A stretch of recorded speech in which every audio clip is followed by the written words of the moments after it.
So ito guys, bali in-install na guys. Ayan. So ito guys. Ayan, so isa sa loob, saka isa rin dito sa labas. Tsaka nakabit pala tayo ng ano guys, GPS at saka dashcam na yan guys, kasali na yun. Yung Eagle Eye pala to guys, Eagle Eye na GPS. So 4 na kamera, 2 sa likod at saka isa sa dito sa harap at saka sa cabin. So ayan guys, oh. Ayan yung guys, So ito guys, bali in-install na guys. Ayan. So ito guys. Ayan, so isa sa loob, saka isa rin dito sa labas. Tsaka sa likod rin guys, bali 2 camera. So asa na yun? Asa? Ato dito. Tingnan natin guys yung ano, yung 2 camera sa likod. So ayan. Pinadaan yung wire. So ayan. Diyan guys, diyan sa gilid, tapos dito rin, ganyan, pag ganyan. So dito may butas kasi dito guys, ayan, ayan yung butas niya. So paakyat doon, tapos doon yung 2 camera ilagay, ayan. So isa dito guys, dito, saka isa rin dyan sa karga.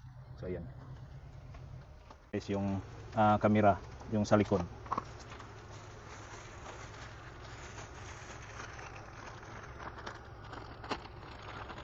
Bali ito yung sa likod guys, ayan. So pag ganyan yan guys, ayan. So ma-adjust yan, ayan. Ayan guys.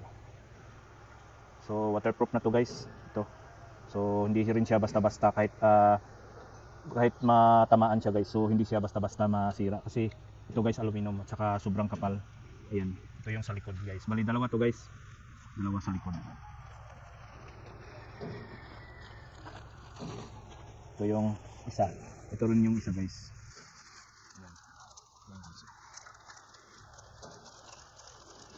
So guys, ito naman yung sa loob guys, ito. So ito guys, ito sa labas, ito. Tapos ito naman sa loob. Ayan. So magkabit kayo nito guys, so unahin to. Kasi ito guys matanggal to. Ayan. So ganyan lang. Tapos unahin to pagdikit doon. Tapos ganyan lang. Ayan. Ganyan lang kadali guys. So napakagandang ano guys, quality na camera guys. Tsaka pwede mo na ma-view to guys kahit sa cellphone. So ma-view mo na. Yan. So yun lang guys, thank you.